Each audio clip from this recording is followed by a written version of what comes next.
Here is among of the 5 rivers supplying water to Mindu Dam, which is Mlali, is among of the biggest river to Mindu Dam. As we can see, the flow is so little due to the dry season, and the challenges we are facing in our catchment is the human activities like quarrying, like horticulture, and wood fires. And the human activities are contributing a lot to putting sediments to the Mindu Dam. We have these people collecting stones. This is illegal activities which destabilize the riverbanks.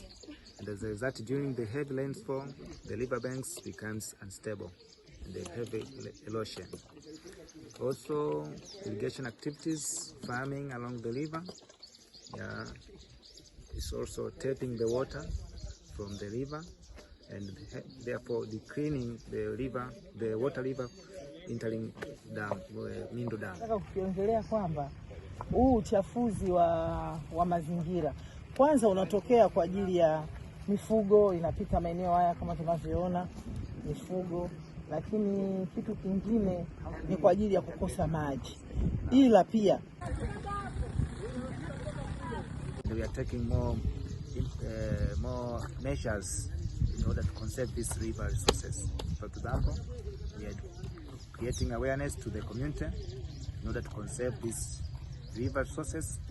Also to make a demarcation along the river, beacons installation and signboard installation along the river in order to conserve the river resources.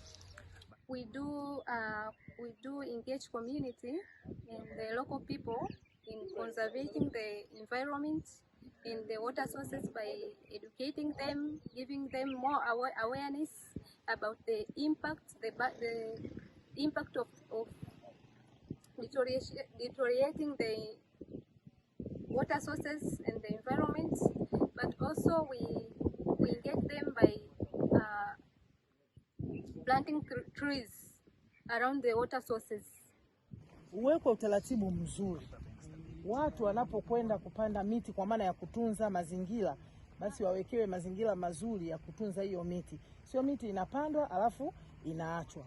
Wawekwe watu hata kwa kulipwa fedha au kuajiriwa ajira za kimkataba, wawe wanaihudumia ile miti na kuhakikisha ile miti inakwenda kukua na kulinda vizuri vyanzo vya maji. You can see this is the cultivated area where we are planning to conserve the area by planting trees within 60 meters from the river banks so that we can conserve the environment of the water sources. As you can see, if this area is cultivated, when it rains, it picks all siltation to the river, which make the water sources or water dams, which is Mindu, to be full of siltation. So this area, 60 meters this side and another 60 meters another side, we are planning to plant trees for conservation of the water sources.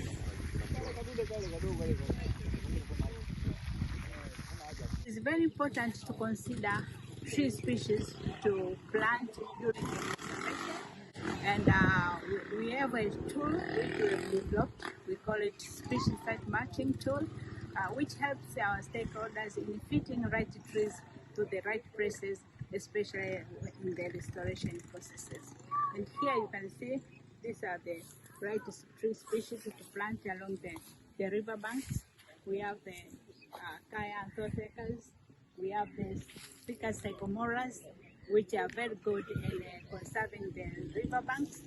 But again, we also think of the high value crops and the trees which can be integrated into the agroforestry systems to help conserve the environment at the same time improving the livelihood of our communities, especially women and youth who are contributing big country in the population, and again they are the ones who are suffering a lot when environmental disasters happens.